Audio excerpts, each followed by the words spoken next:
En el nombre del Padre, y del Hijo, y del Espíritu Santo. Amén. La Iglesia celebra hoy la memoria de Santa Teresa Benedicta de la Cruz.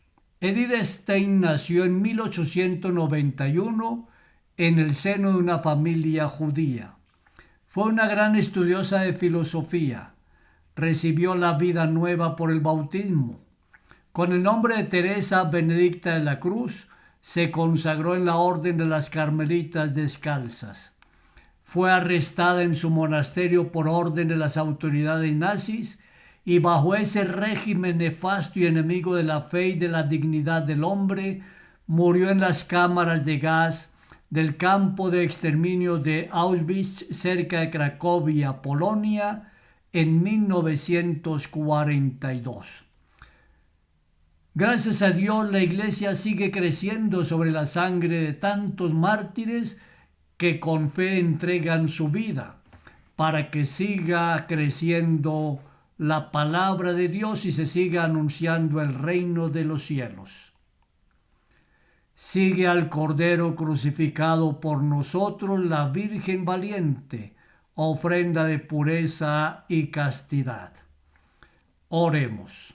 Dios de nuestros padres, que llevaste a la mártir Santa Teresa Benedicta al conocimiento de tu Hijo crucificado y a imitarlo fielmente hasta la muerte, por su intercesión te pedimos que todos reconozcan en Cristo al Salvador y por él lleguen a gozar de tu visión en la eternidad. Por nuestro Señor Jesucristo, tu Hijo, que vive y reina contigo en la unidad del Espíritu Santo, y es Dios por los siglos de los siglos. Amén. El Evangelio de San Mateo recuerda tres grandes anuncios de la pasión del Señor. El texto que escucharemos a continuación nos presenta el segundo, y la enseñanza que nos puede quedar para nuestra vida es que Jesús sabe para dónde va. Qué bueno que nosotros también tuviésemos claridad respecto de nuestro propio proyecto de vida. Jesús lo tiene. Hacia el final del texto, Jesús habla sobre los impuestos en general.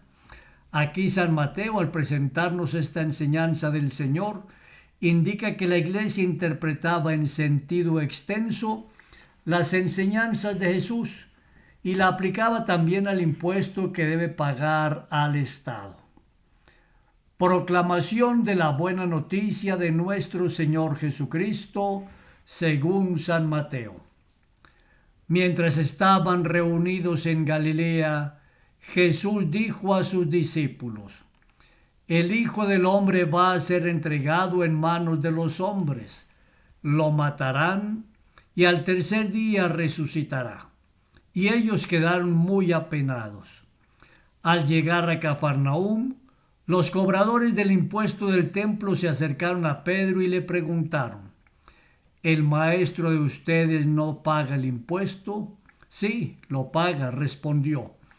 Cuando Pedro llegó a la casa, Jesús se adelantó a preguntarle: ¿Qué te parece, Simón? ¿De quiénes perciben los impuestos y las tasas los reyes de la tierra, de sus hijos o de los extraños? Y como Pedro respondió: de los extraños, Jesús le dijo: eso quiere decir que los hijos están exentos. Sin embargo, para no escandalizar a esta gente, ve al lago, echa el anzuelo, toma el primer pez que salga y ábrele la boca. Encontrarás en ella una moneda de plata. Tómala y paga por mí y por ti. Palabra del Señor. Es muy humano el estar triste cuando se anticipa el sufrimiento, aunque exista la certeza de que será vencido. Es la experiencia vivida por el mismo Jesús, quien anuncia la pasión cuando dice a sus discípulos: El Hijo del Hombre va a ser entregado en manos de los hombres, lo matarán. Pero Jesús da un paso más y anuncia que al tercer día resucitará.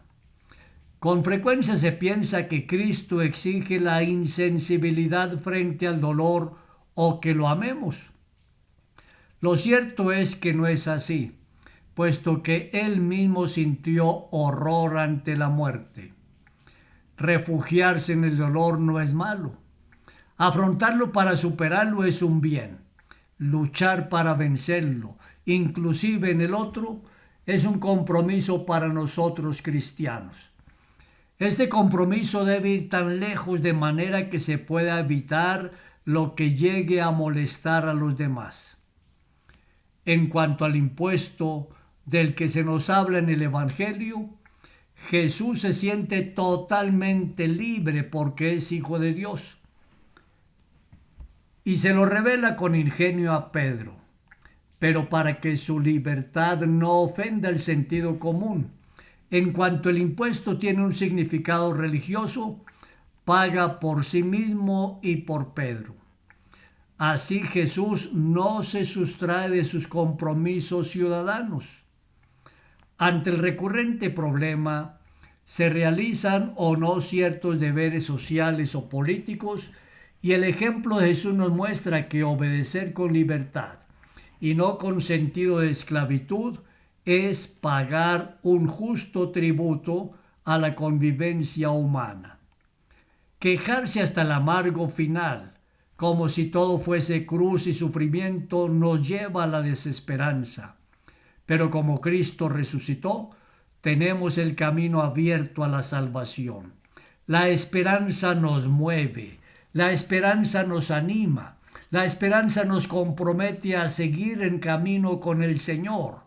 La esperanza nos compromete a seguir en camino, pero también en camino y en comunidad con el Señor Jesús.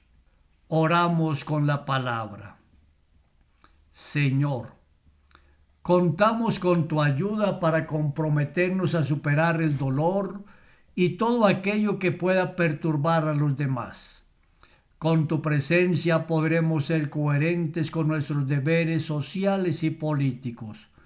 Por eso, Señor, te rogamos que nos fortalezcas en nuestro camino de conversión. Amén. María Inmaculada, Madre de la Iglesia y Auxiliadora de los cristianos, ruega por nosotros. San Juan Bosco, ruega por nosotros. Que el Señor Dios y la Santísima Virgen María te bendigan a ti y a tu familia, en el nombre del Padre, y del Hijo, y del Espíritu Santo. Amén.